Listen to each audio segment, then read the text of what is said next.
Olá, caríssimos irmãos, eu sou o Leandro Cajado e você está no canal Ascese Catequese. Hoje nós começamos então a tratar dos sacramentos de serviço, aqueles que correspondem à missão, ao estado de vida e que são importantíssimos. Bom, duas coisas, Se nós vamos ter em breve algo para falar do matrimônio e vamos ter uma aula especial para falar sobre o padrinho de casamento, nós vamos ter então uma aula especial para falar de vocação religiosa. Porque vocação religiosa não pertence ao sacramento da ordem, mas as pessoas ficam confusas, assim como o padrinho de casamento não é um padrinho igual ao padrinho de crisma, igual ao padrinho de batismo. Ele é uma testemunha. Não deixa de ter a sua importância, mas ele é importante. Então a gente vai guardar um episódio especial para tratar das vocações religiosas e dizer o que é afinal então a vocação religiosa, o que ele pertence, o que ele faz de diferença na igreja, para tirar essa dúvida. E já fica aqui de antemão dizendo para você, de primeiro, que não se trata de um sacramento, não se trata de uma questão sacerdotal, mas logicamente uma pessoa pode pertencer a uma congregação religiosa, e ser um sacerdote, possuir aí a vocação sacerdotal e como padre ele também cumprir a sua vocação religiosa. Dito isto, vamos para a explicação de ordem. Sim, e tem uma das aulas, primeiro nós vamos falar de ordem, depois de matrimônio, e depois nós vamos fazer uma correlação. Mas isso é para ajudar as pessoas que estão namorando. Ou, para quem não sabe o que é um namoro, para você que quer ajudar o seu jovem que está aí entrando na adolescência e ainda não entendeu o que é um namoro, nós vamos explicar o que é um namoro baseado naquilo que é a ordem. Então nós vamos fazer esse passo do crescimento, do desenvolvimento do jovem até o sacerdócio. Nós vamos mostrar o desenvolvimento do namoro até o matrimônio. Então nós vamos fazer essa correlação. Essa correlação ela é importante porque explica algumas coisas que é melhor não fazer enquanto está namorando. Ninguém está falando que é fácil, mas é uma correlação que nós vamos tratar aqui. Então vamos falar agora sobre a ordem. Nós temos aí os padres, vemos os padres lá e, bom, como é que se chega aí? Então o que é a ordem afinal? Ordem é o sacramento que dá poder de exercitar os ministérios sagrados que se referem ao culto de Deus e à salvação das almas. O objetivo dela, e que imprime na alma de quem recebe o caráter de ministro de Deus. Bom, a pessoa recebe esse caráter, assim como recebeu o caráter de soldado de Cristo no crisma, de filho de Deus no batismo, agora de ministro de Deus. Estes são os únicos sacramentos que você recebe um caráter e eles são eternos. Nunca mais deixa de ser. O sacramento do matrimônio não faz isso. O sacramento do matrimônio, inclusive, no momento lá da celebração do matrimônio, o padre pergunta, o padre no final afirma, até que a morte o separe. Não tem essa separação no sacramento da ordem. Então, tu és sacerdote para sempre, segundo a ordem de Melquisedeque. Quer dizer, se tornou padre, será padre até na eternidade. Olha que coisa incrível. O que o padre vai fazer depois, lá no céu com Jesus? Aí, meu amigo, tu pergunte para Jesus. Mas esse caráter, ele permanecerá. Bom, ministro de Deus vai ser ministro de Deus para todo sempre. Né? E por que chama ordem? Porque consiste em vários graus, uns subordinados aos outros, logicamente, dos quais resulta a sagrada hierarquia. Existe uma hierarquia, existem graus, existe uma ordem. Né? E que graus são esses? O supremo é o episcopado, que contém a plenitude do sacerdócio. Em seguida, quer dizer, abaixo, o presbiterado, ou sacerdócio simples, que são os padres, a gente chama de padres, né? E depois o diaconato e ordens que se chamam menores. Né? Então o diaconato, as ordens menores ali, que as pessoas recebem, são as ordens menores, depois você tem o sacerdócio e acima o episcopado, então lá os bispos, né? E o papa. O papa é um bispo, tá? Se você não sabia, o papa é o bispo. Mas é o grau mais alto. Né? Então o papa, ou por exemplo, o cardeal é um cargo, não é exatamente uma ordem, né? Então não é a hierarquia ali, tá bom? O Papa é o bispo de Roma e consequentemente de toda a igreja. Quando Jesus Cristo instituiu a ordem sacerdotal? Na última ceia, quando conferiu aos apóstolos e sucessores o poder de consagrar a Santíssima Eucaristia, ok? E no dia da sua ressurreição, conferiu o poder de perdoar e reter os pecados, constituindo-os assim os primeiros sacerdotes da nova lei em toda a plenitude de seu poder. Então, quem é o ministro do sacramento da ordem? O que eu quero dizer? Bom, existe um momento em que aquele rapaz que está lá fazendo a preparação vai se tornar padre. Quem é que pode celebrar esse sacramento, né, para que a pessoa receba o sacramento da ordem? O bispo, só o bispo. Não pode ser um padre, né? Não tem exceção aí, tem que ser um bispo, tá bom?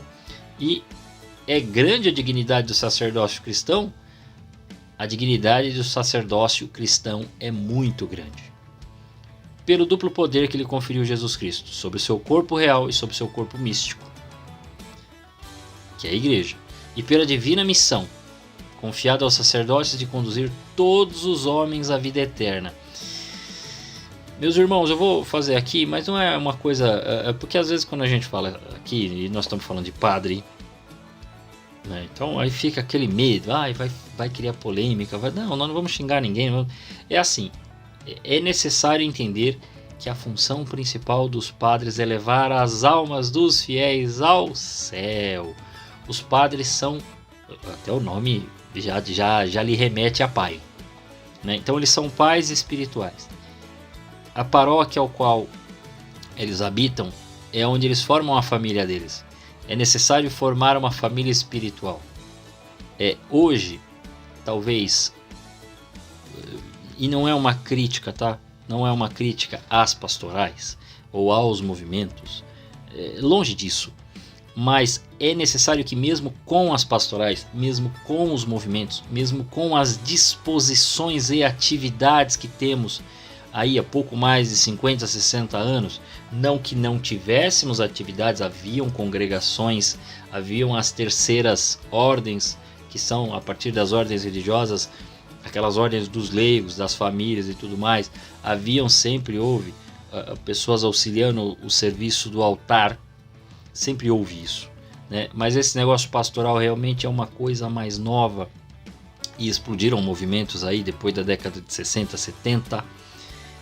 É necessário que o padre crie realmente uma cultura dentro da sua paróquia, né? E quando eu digo de criar uma cultura gente, hoje em dia muita gente vai à missa, graças a Deus, que bom, muita gente vai à missa, mas nem todo mundo tem uma participação em uma atividade, não diria diária, mas por exemplo semanal, de auxílio em algum grupo, em alguma função, em alguma coisa. Ok, essas pessoas fazem por gratidão, auxiliam e tudo mais.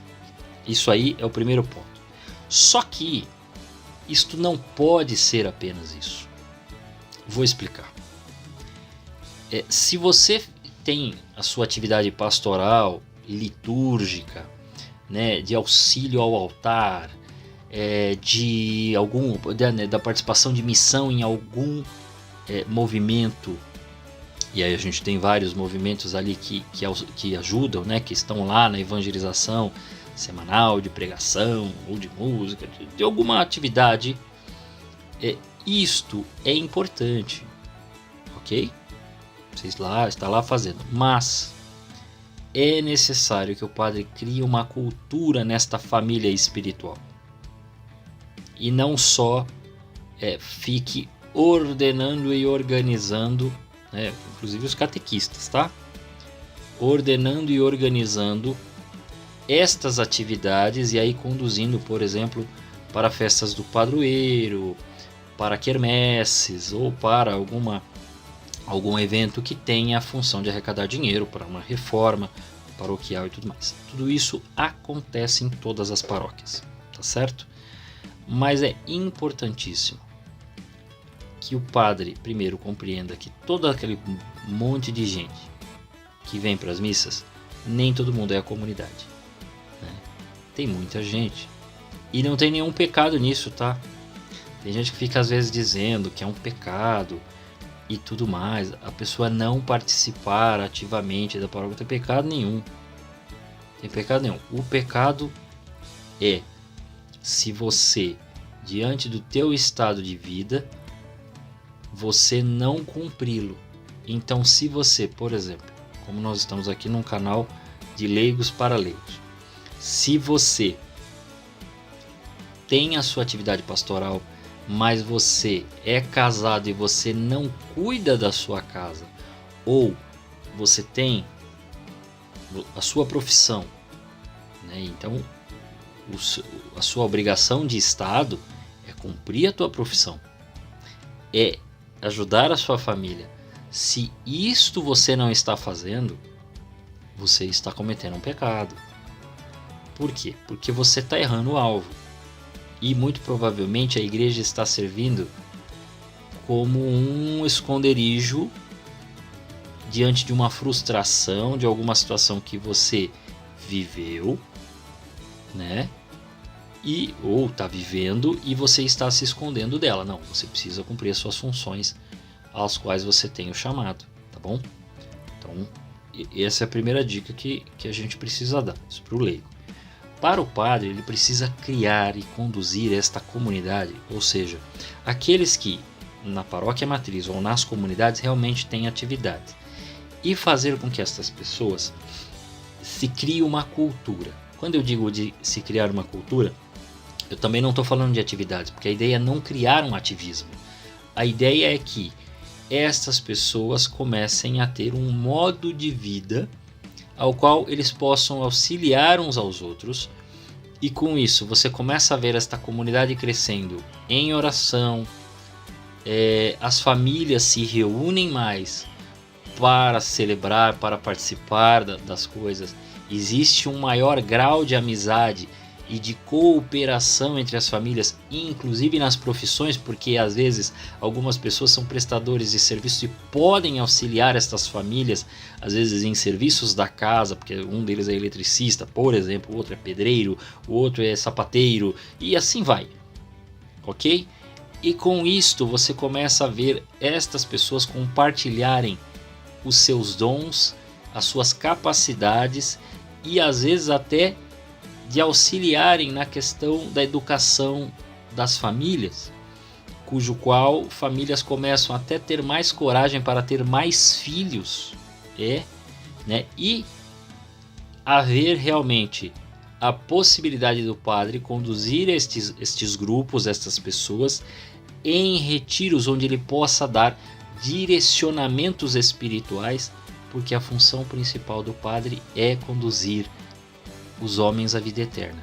Nem todo mundo está disposto a participar, mas seria importante que o padre fizesse destas comunidades essas casas de apoio mesmo, e com isso ajudar estas pessoas que trabalham para serem mais generosas, para conseguirem fazer, né, as suas orações, para conseguirem conduzir suas famílias com mais sabedoria, conseguirem ser melhores profissionais. Isso seria o sonho, mas seria muito importante que houvesse essa ajuda do padre para que ali aquela comunidade possa crescer, tá bom? Veja, tá vendo? Não é uma crítica, é um pedido de ajuda, é uma forma para que as comunidades possam crescer. E aí se esquece às vezes aqueles partidarismos bobos de eu sou do movimento tal, não converso com o movimento tal, isso é uma bobagem, né? E às vezes de ter pessoas assim, às vezes até de linha teológica meio errada, meio atrapalhada aí, e que acham que estão sendo excluídos. Não, isso aí é realmente para o padre conseguir unir e reunir essas pessoas e não ficar só um ativismo, né? Dessas pessoas acharem que só há comunhão se você está trabalhando na quermesse, de acharem que só há comunhão se você for no evento diocesano. Isso aí não é comunhão, isso aí é só um trabalho, né? E igreja não é um trabalho, entende? Leandro, mas você participa da sua paróquia e você ajuda lá nas quermesses, né? Você faz lá algumas coisas e você ajuda na catequese, porque você é catequista, então você atende o pároco. Sim, mas não é só isso. É a formação realmente de uma família espiritual. Como os padres vão fazer, não sei. Eu estou dizendo porque é uma reflexão longa já, né? E tive que ver como é que era que os padres faziam, e a gente começou a ver também alguns locais onde os padres já começaram a criar uma cultura interior ali. Então essas pessoas se ajudam, têm amizade, compartilham entre si essas dificuldades, essas questões, e aí não há muita preocupação se eu sou da pastoral da criança ou se eu sou da renovação carismática, se eu sou da Opus Dei, então, entendeu? Ou se eu sou da liturgia. Não, no fundo todo mundo meio que compartilha, porque o padre vai dando esse direcionamento espiritual para as famílias, e elas se ajudam, se apoiam, se orientam, e tem ali um apoio muito grande, e vai se formando uma família espiritual. Então, o sacerdócio católico ele é necessário na igreja, porque sem ele os fiéis estariam, por exemplo, privados do santo sacrifício da missa, né? Eu vi, né, teve um evento, eu vi um corte, né, um evento da SEBS, acho que era, e aí a moça estava reclamando porque tinha muita missa na paróquia dela, ela não entendeu o que é paróquia. Mas ela está ancorada por um pensamento da teologia da libertação. Então, se a teologia da libertação diz isso, e aí tem uma galera que acha que não é uma heresia, deixa eu dizer para vocês não entenderam o que é a igreja, que precisa ter o sacerdote.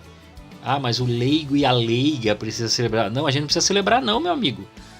Que bom será quando nenhum leigo celebrar, quando não tiver na nossa cabeça de leigo a necessidade de atropelar o padre. Não, o padre tem que ser padre. A gente precisa de padre que celebra bastante missa, sabe? Que pode administrar os sacramentos, e a gente com alegria não celebra. Que bom será quando a gente parar de achar que a gente tem que tomar o lugar do padre. O padre tem que ser o padre, meu querido. Isso aí foi Jesus que instituiu, não foi o desejo do leigo que se sente oprimido. Para com essa bobagem. Para com essa besteira, né? Entendeu? Você que complica a vida do padre. Não teriam, né? Tá aqui, e da maior parte dos sacramentos, né? Os fiéis estariam privados.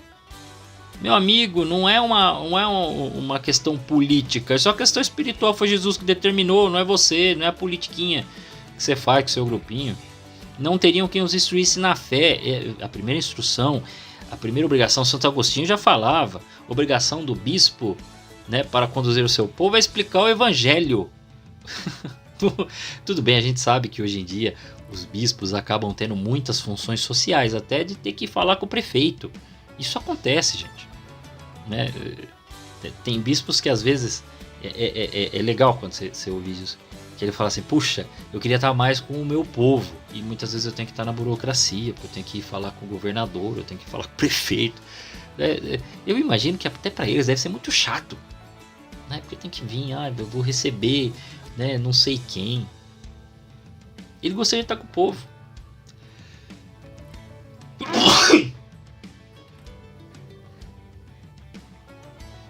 Não teve jeito.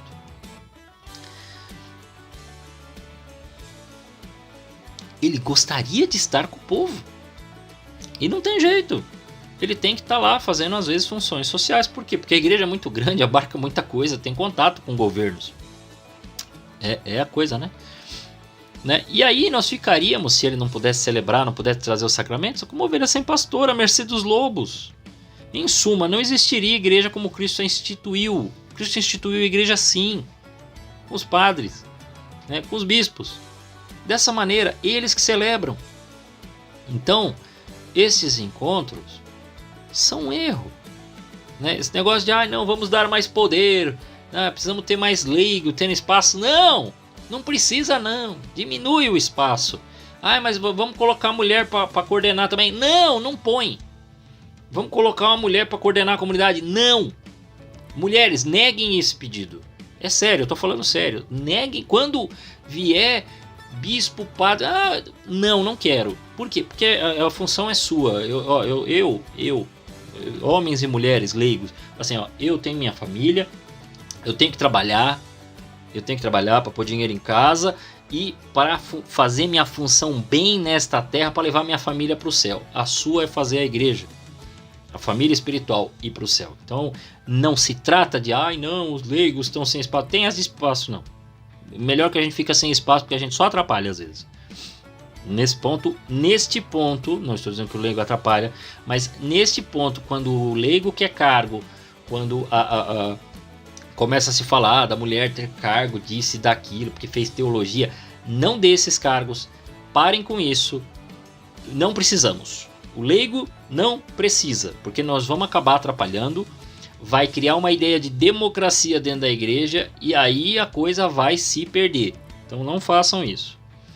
Então, assim, o sacerdócio, não obstante a guerra contra ele, que o inferno está movendo, e o leigo não pode cair nessa armadilha de querer tirar o espaço do padre, ele vai durar até o fim dos séculos, porque Jesus Cristo prometeu que as portas do inferno não prevaleceriam jamais contra a sua igreja. E é um pecado gravíssimo desprezar o sacerdote ou fazer injúrias, né, que se dirigem contra eles. Por isso que eu estou dizendo, não, vocês têm essa função, é de vocês. Vocês são padres, é importantíssimo. Sem os padres acabou a história. Sem o Papa acabou. Para de falar, fica toda hora, o Papa isso, o Papa aquilo. Calma, gente. Para de ficar gritando aí, querendo. Para de querer atropelar as coisas. Nós precisamos dos bispos, nós precisamos dos padres, nós precisamos existem críticas? Existem. Faça de modo formal. Seja educado. Entendeu? Agora, não sabe, já tá falando mal. Porque parece que o Papa... Parece! Então cala a boca. Para de falar. Né? Crítica contra o sacerdote recai sobre o próprio Jesus Cristo, que disse aos apóstolos, quem vos despreza, a mim despreza. E o fim. Qual é o fim? Qual é a finalidade? Fim último. Qual é a finalidade de um padre, né? De quem abraçou o estado eclesiástico? Quer dizer, o que ele tem que fazer de mais importante? Você sabe? Então nós vamos ver aqui. A glória de Deus e salvação das almas. O padre tem que acordar, tomar café e dormir. Fazer suas funções unicamente pensando na salvação das almas dos seus. Ele tem que estar todo dia pensando assim. Não é? Como é que eu vou fazer? É lógico que eles pensam na reforma da igreja. É lógico que eles pensam, né, na estrutura de algumas coisas para poder ajudar. Mas tudo isso é para a glória de Deus. Tudo isso é para a salvação da sua alma, meu irmão. Então é assim, é café, almoço, janta para a salvação das almas. Ele tem que estar comendo. Nossa, nós estamos fazendo essa reforma porque nós vai caber mais fiéis aqui para salvar as almas.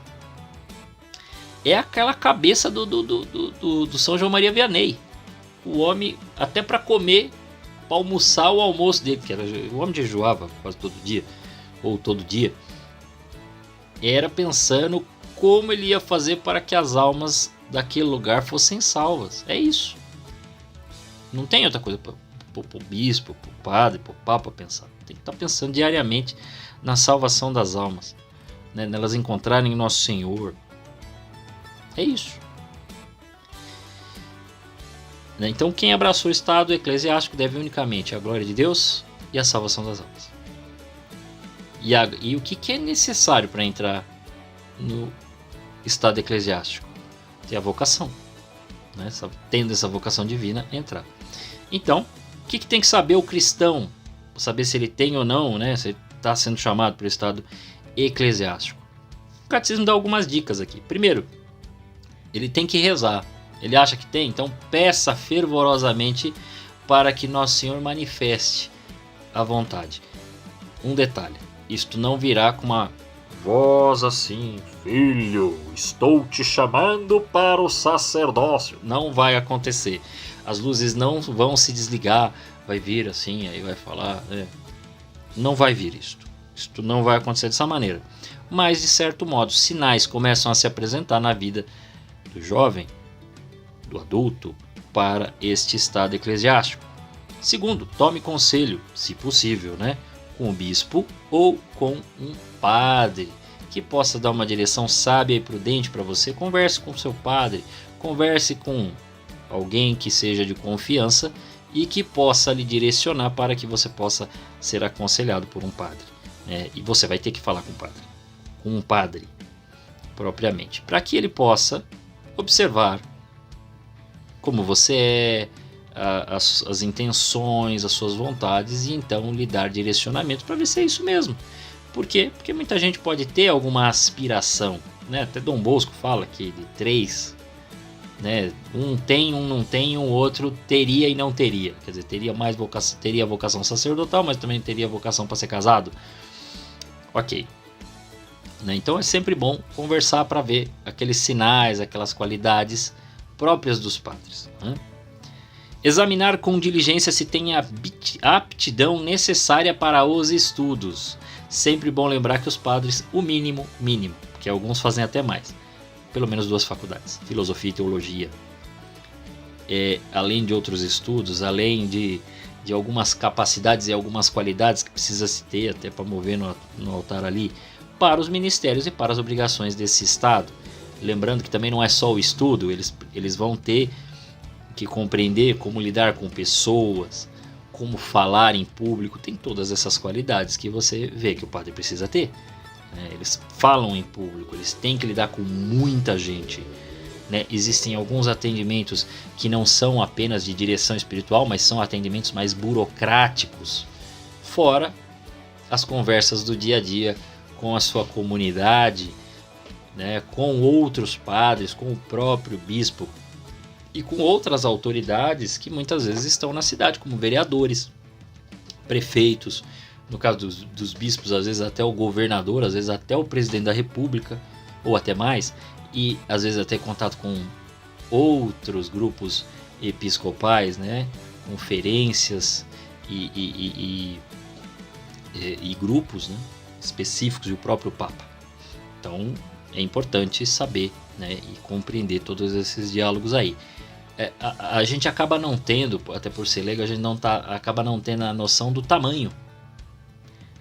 Mas assim, quando você entende que nós somos um grupo de mais de 1 bilhão de fiéis, a gente já vê que existe algo muito grande aí que precisa ser feito, E aí vem algumas orientações, Quem entrar para o estado eclesiástico sem vocação faz mal? Sem ser chamado faria muito mal e pode pôr o risco de se perder. Meu irmão, se você está aqui até esse momento e você está pensando, e a gente está falando de vocação, e você acha que tem vocação, mas na verdade você está pensando em entrar só porque você está desempregado, ou sei lá, para se esconder da vida, sei lá, por alguma razão, não vá. Porque você vai se frustrar e depois você vai criar problemas para a própria igreja, para os leigos e tudo mais. Os pais que por motivos temporais induzem filhos a abraçar estado eclesiástico sem vocação cometem culpa gravíssima. Aquela coisa do pai ser muito católico e querer empurrar o filho, não é bom. Também não é bom pais que veem que o filho tem vocação, mas tem um sonho de ser avô, de ser avó, ou gostaria que ele fosse médico, jogador de futebol, sei lá. Pare com isso, deixa o jovem escolher e dê a liberdade para ele, não empurra não, porque é um pecado.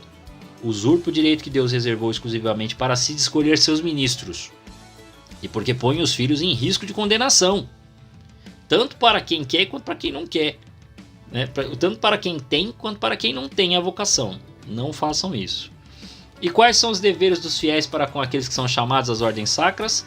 Primeiro, deixar os filhos e subordinados na plena liberdade de seguir a vocação divina, ou para aqueles que não têm a vocação, né, as profissões, os trabalhos que ele vai fazer.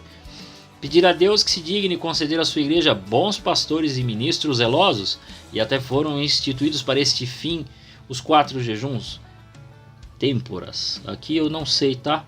Eu vou pedir desculpa, não me lembro desses os jejum das 4 têmporas. Depois eu vou dar uma olhada, e quando a gente for falar da relação de matrimônio e ordem, eu vou falar o que é o jejum das 4 têmporas, tá bom? Né? E ter um respeito singular por todos aqueles que por meio das ordens são consagrados ao serviço de Deus. Pois muito bem, era isso que eu tinha para falar, né? E vai ficar faltando o jejum das 4 têmporas que depois eu trago, que eu não lembrava realmente dessa explicação. A gente explica tanta coisa e eu realmente não me lembro aqui, tá vendo? Nem tudo a gente sabe. Mas aí eu explico, não na próxima aula, que a gente vai falar de matrimônio, na relação matrimônio e ordem.